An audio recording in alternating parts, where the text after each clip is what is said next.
नमस्कार दोस्तों, स्वागत है आपका हमारे चैनल आचार्य जागेंद्र मिश्रा में। दोस्तों, अगर आप अपनी लाइफ में कुछ नया सीखना चाहते हैं तो चैनल को सब्सक्राइब जरूर करिएगा। नवरात्रि में माँ को भूलकर ना चढ़ाएं ये 3 चीज़ें, घर में आ जाती है कंगाली, माँ लक्ष्मी जी छोड़ देती हैं साथ। दोस्तों, शारदीय नवरात्रि का पावन पर्व इस बार 7 अक्टूबर को शुरू हो रहा है। इस बार नवरात्रि गुरुवार के दिन शुरू होने से माता रानी डोली पर सवार होकर आएंगी। नवरात्रि के 9 दिन माँ आदिशक्ति दुर्गा को समर्पित होते हैं। नवरात्रि के दिनों में माता दुर्गा के 9 अलग अलग स्वरूपों का पूजन किया जाता है। नवरात्रि के दिनों में माता रानी को अलग अलग स्वरूपों के हिसाब से अलग अलग भोग और अलग अलग पुष्प अर्पित किए जाते हैं। देवी भागवत पुराण के अनुसार नवरात्रि के पावन पर्व पर माता रानी अपने भक्तों के घर में विराजमान रहती हैं। ऐसे में हम सभी कोशिश करते हैं कि माता रानी को प्रसन्न कर उनकी कृपा प्राप्त कर सकें। माता रानी की कृपा प्राप्त करने के लिए भक्त नवरात्रि के 9 दिनों में कलश स्थापना करते हैं, माता रानी की चौकी की स्थापना करते हैं, अखंड ज्योति जलाते हैं, दुर्गा सप्तशती का पाठ करते हैं, व्रत और पूजन करते हैं। सभी भक्त माता रानी की कृपा प्राप्त करने के लिए अलग अलग उपाय करते हैं। माता रानी को प्रसन्न करने के लिए अलग अलग वस्तुएं अर्पित करते हैं। लेकिन क्या आप जानते हैं, कुछ ऐसी वस्तुएं हैं जिन्हें नवरात्रि के दौरान भूलकर भी माता रानी को अर्पित नहीं करनी चाहिए, नहीं तो माता लक्ष्मी जी छोड़ देती हैं साथ और घर में आ जाती है कंगाली। अगर इन वस्तुओं को आप गलती से भी माता रानी को अर्पित करेंगे तो आपको व्रत और पूजन का पूर्ण फल प्राप्त नहीं होगा। इस दौरान माता रानी की कृपा प्राप्त करने के लिए आपको यह जानना अति आवश्यक है कि कौन सी ऐसी वस्तुएं हैं जो माता रानी को पूजन में भूलकर भी इस्तेमाल नहीं करनी चाहिए। दोस्तों, इन वस्तुओं को जानने के लिए आप वीडियो को लाइक करें और साथ ही वीडियो को शेयर भी अवश्य करें।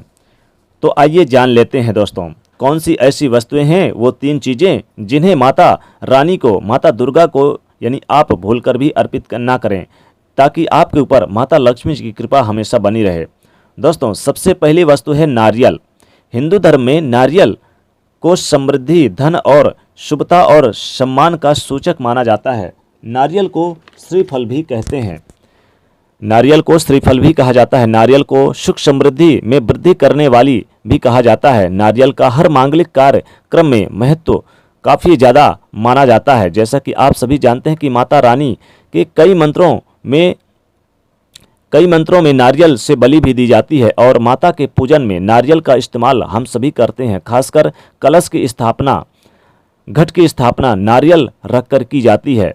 माता रानी के पूजन में हम नारियल इस्तेमाल करते हैं और पूजन करते समय कुछ विशेष गलतियां भी कर बैठते हैं। दोस्तों, नारियल एक हरा नारियल आता है जिससे नारियल में पानी पिया जाता है। एक छोटा सा सूखा जटा नारियल आता है जिससे अंदर पानी नहीं होता, एक छोटा सा जिसके अंदर पानी होता है, और एक जटा वाला भी होता है, और एक होता है जो बिल्कुल सूखा नारियल जिसमें जटाएं भी नहीं होती है, जिससे गोला कहा जाता है। इसलिए यह जानना आवश्यक है कि माता रानी के पूजन में किस तरह का नारियल इस्तेमाल करें और किस तरह का इस्तेमाल ना करें। माता रानी के पूजन में सदैव पानी वाला जटा वाला नारियल ही इस्तेमाल करें और नारियल पूर्ण होना चाहिए, यानी कि नारियल चटका हुआ या टूटा हुआ नहीं होना चाहिए, क्योंकि पूर्ण नारियल की पूर्णता का और पवित्रता का प्रतीक है। पूर्ण नारियल ही सुख समृद्धि का प्रतीक होता है। पूर्ण नारियल को ही श्रीफल यानी कि माँ लक्ष्मी जी का फल कहा जाता है। नवरात्रि में माता रानी की कलश घट स्थापना करते समय सदैव साबुत जटा वाली नारियल की कलश पर स्थापित करनी चाहिए। दोस्तों, अगर आप पर ग्रह संबंधित समस्या है, बहुत सारा कर्जा है, तो आप चमेली के तेल में सिंदूर मिलाकर उसमें नारियल का एक स्वास्तिक का चिन्ह बनाएं। अब इस नारियल को आप माता दुर्गा जी के चरणों में अर्पित कर दें। फिर नवरात्रि के दिनों में मंगलवार या फिर शनिवार के दिन हनुमान जी के मंदिर में हनुमान जी के चरणों में अर्पित कराएं। ऐसा करने से ऋण कर्ज उतर जाते हैं और तत्काल लाभ होता है। धन संबंधित समस्याओं को दूर करने के लिए कुमकुम से नारियल पर स्वास्तिक बनाकर इसे नारियल को माता रानी के चरणों में अर्पित करें और फिर बाद में आप जब नवरात्रि समाप्त हो तो इसे अपने धन के खजाने पर रख दें। ऐसा करने से आर्थिक संकट दूर होती है और धन का आगमन निरंतर बना रहता है, लाभ होता है। दूसरी वस्तु है दोस्तों लौंग। लौंग भी माता रानी को कैसे अर्पित नहीं करना चाहिए, क्योंकि जो साबुत लौंग होती है जिसमें फूल लगा रहता है वो लौंग आप माता दुर्गा जी को, माता लक्ष्मी जी को आप इन नवरात्रि के दिनों में अर्पित कर सकते हैं। लेकिन भूल कर भी आप जिस लौंग में फूल ना हो, जो कटी फिटी टूटी हो, उस लौंग को भूल कर भी आप माता रानी को बिल्कुल भी अर्पित ना करें, वरना माता रानी जी क्रोधित हो जाएंगी और आपके घर में आ जाएगी कंगाली और छोड़ देंगी आपका साथ। अगर आप चाहते हैं कि माता लक्ष्मी जी आपके घर में निरंतर बनी रहे, माँ दुर्गा की कृपा आपके घर में सदैव बनी रहे, तो आपको नवरात्रि के दिनों में भूल कर भी आपको टूटी फूटी कटी फिटी लौंग बिल्कुल भी नहीं चढ़ानी चाहिए। तीसरी वस्तु है दुर्वा घास। दुर्वा घास भी माता दुर्गा जी को यानी नवरात्रि के दिनों में माता रानी को बिल्कुल भी आप न चढ़ाएं। दुर्वा घास भूल कर भी ना चढ़ाएं, वरना आपके घर में कंगाली आ जाती है और छोड़ देती है माता लक्ष्मी जी आपके घर में आपका साथ। तो आप चाहते हैं कि आपके घर में माता लक्ष्मी जी का निरंतर वास रहे नवरात्रि के दिनों में, तो भूल कर भी ये 3 चीज़ें बिल्कुल भी ना चढ़ाएं। पहली चीज़ें हैं जो आपको गोला वाला नारियल या फिर पानी वाला नारियल जो आप पीते हैं उसे भूलकर भी ना चढ़ाएं। दूसरी वस्तु, आप नवरात्रि के दिनों में माँ को भूलकर भी टूटी फूटी लौंग यानी बिना फूल वाली लौंग ना चढ़ाएं।